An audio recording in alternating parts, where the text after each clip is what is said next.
बात कर लेते हैं एशियन मार्केट की। तो एशियन मार्केट में सभी जो इंडाइसेस हैं वो ग्रीन में नजर आ रहे हैं। आपको बता दें गिफ्ट निफ्टी की अगर बात करें तो यहां अच्छे संकेत नजर आ रहे हैं। करीब 50 अंकों की तेजी के साथ 19,850 के पास है ये। चीन और हांगकांग के बाजार ऊपर नजर आ रहे हैं। जापान में सपाट कारोबार है। और आपको बता दें कि फेड जो फैसला आने वाला था उससे पहले अगर इस मार्केट पर नजर डाला जाता तो ये मार्केट पूरी तरह से गिर गया था। लेकिन अब ये मार्केट ना सिर्फ सुधरा है बल्कि ये सभी जगह पर ग्रीन नजर आ रहा है, यानी यहां संकेत अच्छे नजर आ रहे हैं। ऑस्ट्रेलिया की बात करें तो यहां पर दूसरी तिमाही में फिलहाल महंगाई घटती हुई नजर आ रही है। तो यहां एशियन मार्केट में फिलहाल संकेत अच्छे दिख रहे हैं। लेकिन यूएस मार्केट में अभी क्या सीन है और किस तरह का वहां का अपडेट है, ये बताने के लिए हमारे साथ पूजा है। जी पूजा, बताएं। बिल्कुल, यूएस मार्केट से काफ़ी अच्छे संकेत आ रहे हैं और ओवरऑल ग्लोबल मार्केट से ही एक्सपेक्टेड लाइन पर ही संकेत देखने को मिल रहे हैं। ठीक ठाक ही क्यूज हैं, ज़्यादा कुछ क्योंकि नेगेटिव सरप्राइज नहीं आया है फेड की तरफ से। एक्सपेक्टेड लाइंस पर ही कमेंट्री भी आई, जो फैसला हुआ वो भी अनुमान के मुताबिक ही था। इस वजह से हमने ज़्यादा कुछ रिएक्शन नहीं देखा इस पर। हल्की सी गिरावट ज़रूर आई थी यूएस मार्केट्स में, लेकिन उसके बाद निश्चित स्तरों से एक रिकवरी भी देखने को मिली है। पहले हम आपको बता दें कि कल फेड के फैसले में क्या कुछ हुआ। तो फेड की जो ब्याज दरें हैं वो 0.25% बढ़ चुकी हैं। अब जो ब्याज दरें हैं वो 5.25 से 5.5 की रेंज में आ चुकी हैं और यूएस फेड की दरें अब अपने 22 साल के ऊपरी स्तर पर पहुंच चुकी हैं और सभी एफओएमसी सदस्यों ने दरें बढ़ाने पर सहमति जताई है। और इसमें जून को छोड़ दे तो पिछले 12 में से 11 पॉलिसी में दरें बढ़ी हैं। तो ये कुछ फेड के आउटकम आए हैं। अब इसमें कमेंट्री भी देखेंगे तो वो भी अनुमान के मुताबिक ही थी, जैसा कि हम एक्सपेक्ट भी कर रहे थे। फेड चेयरमैन का कहना था कि आने सितंबर पॉलिसी में जिस तरह से डेटा आएंगे, डेटा के आधार पर निर्णय लेंगे।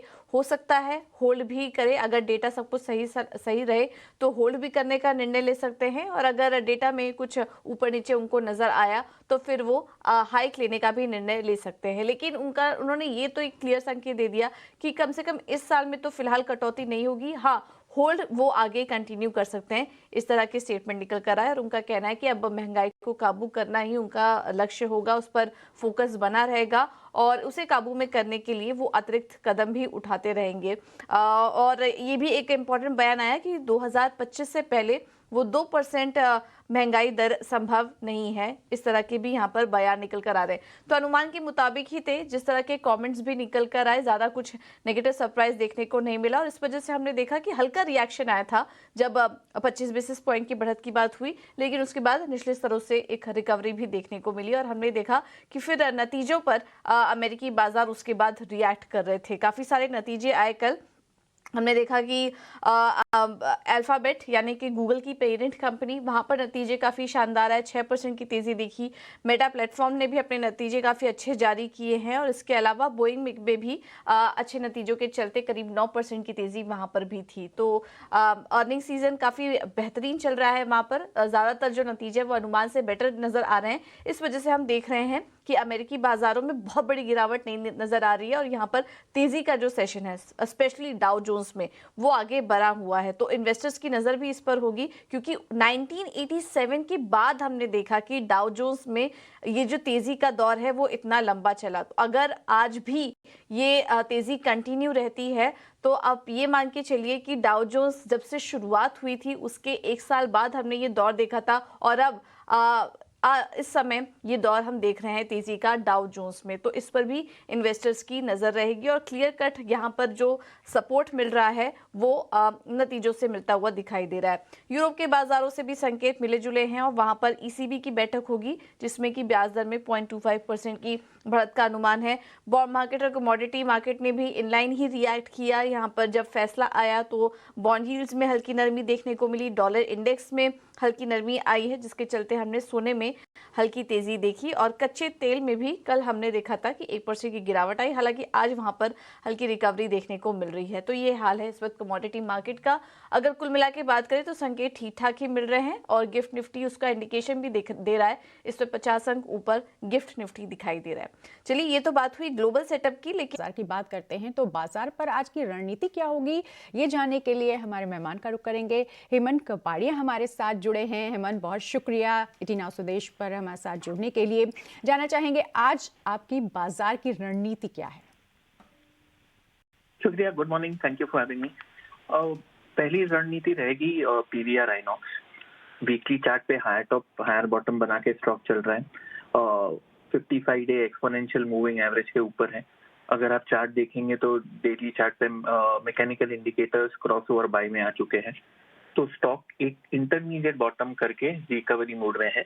तो पहला कॉल रहेगा पीवीआर पे 1530 की एंट्री, 1510 का स्टॉप लॉस और 1570 का टारगेट। ये पीवीआर आइनॉक्स पे बाय कॉल रहेगा। दूसरा स्टॉक है जहाँ पे बाय कॉल रहेगा वो है Chambal fertiliser. Logic almost similar है। कल वॉल्यूम लास्ट 13 ट्रेडिंग सेशन का हाईएस्ट वॉल्यूम हुआ है। Once again MACD, stochastic, RSI जो मैकेनिकल इंडिकेटर्स है डेली चार्ट पे वो बाय में आ चुके हैं। स्टॉक में हायर टॉप हायर बॉटम किया है। तो चंबल फर्टिलाइजर पे बाय कॉल रहेगा। 275 के आसपास की एंट्री, 268 का स्टॉप लॉस और 289 का टारगेट चंबल फर्टिलाइजर पे बाय कॉल। हेमंत, एक बार आपसे मार्केट पर भी व्यू लेना चाहेंगे। अब फेड की बैठक का फैसला भी आ चुका है, जो कि एक बड़ा इवेंट था। उसमें भी ज़्यादा कुछ सरप्राइज निकल कर नहीं आया और आज सीरीज की एक्सपायरी भी है। तो ऐसे में अब इंडेक्स पे क्या रणनीति अपनाने की राय देंगे? आज के लिए क्या कोई ट्रेड देख रहे हैं आप या फिर फिलहाल अवॉइड करें? अगर सच पूछिए तो आई थिंक सेटअप पॉजिटिव है। आरबी जो वीकली एक्सपायरी, अभी तो मंथली एक्सपायरी है, वहां पे वोलेटिलिटी हो सकती है। लेकिन जो इंट्राडे भी सेटअप्स है कुछ नेगेटिव तो नहीं दिख रहा है और मुझे बैंक निफ्टी से थोड़ा बेटर लग रहा है चार्ट पे। तो अगर बैंक निफ्टी पे आप स्ट्रेटेजी कर सकते हैं तो देखिए गैप अप दिख रहा है गिफ्ट निफ्टी को लेकर। लेकिन अगर गैप अप है तो चेस मत करिए गैप अप, क्योंकि अभी तक ऑल टाइम हाइक को पार करना है डिसिसिवली आगे बढ़ने के लिए। तो गैप अप है तो चेस मत करिए। गैप अप होने के बाद कल के क्लोजिंग के आसपास के में अगर मिलता है गिरावट में तो बैंक निफ्टी पे लॉन्ग जा सकते हैं। तो चेज नहीं करना है गैप अप में, थोड़ा सा इंतजार करना है, कल के मार्केट को देखने के बाद डिसीजन लेना है। शुक्रिया हेमंत इस पूरी रणनीति को बताने के लिए। चलिए आगे बढ़ते हैं और अब